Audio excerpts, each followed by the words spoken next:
Alright YouTube, here we are. Here is the drawing of Daniel Craig's detective character from Knives Out, Wake Up, Dead Man Mystery. So I'm really excited to give you guys a review of this movie. Let me just give you one last look at this drawing. I really like how it came out. I actually just made it so it's fresh off the page. So I absolutely love this movie because it delivered exactly what I was anticipating. So I remember seeing the very first Knives Out movie back in 2019 in the theaters on after my first and unfortunately only full semester of college, and I did enjoy the movie then. When it comes to delivery, the movie definitely has a ton of funny moments, and it definitely has like a dark atmosphere as well as a very humorous atmosphere, which seems like contradictory, but the director Rian Johnson made it work perfectly. The movie is a lot of fun, and there is a Star Wars reference, which when it came up, it had me grinning ear to ear. There's also a shot in the movie sort of towards the second half that reminded me of the carriage scene of 2024's Nosferatu movie, which was pretty good, but honestly like Knives Out and Wake Up Dead Man much more. When it comes to the premise of the movie, it takes place in a church town with Josh Brolin's character named Monsignor Wick, who is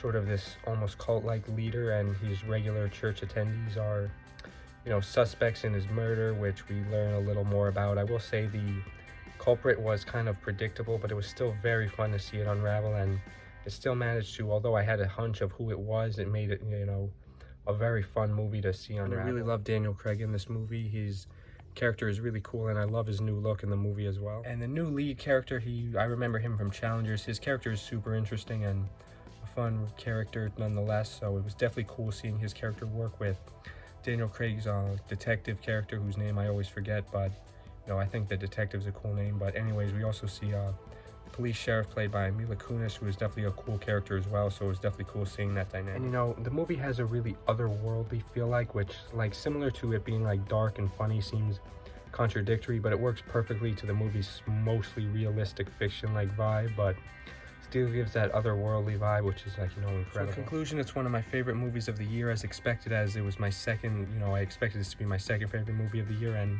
you know what number one is, but it hasn't come out just yet, so I gotta hold my breath on that. But I'll say I did find out just before seeing this movie that we were getting a Knives Out 4, which I'm super happy about, and I'll make a separate vlog on that. But I heard someone suggested that maybe a winter cabin could be a cool theme for Knives Out 4, so overall, whatever they do, I'm really excited for it, and I'm confident in Ryan's directing ability. So until then, great movie. Sad it's only getting limited theatrical release, but I'll be sure to catch it on Netflix. I'm probably buying Netflix solely to watch it again.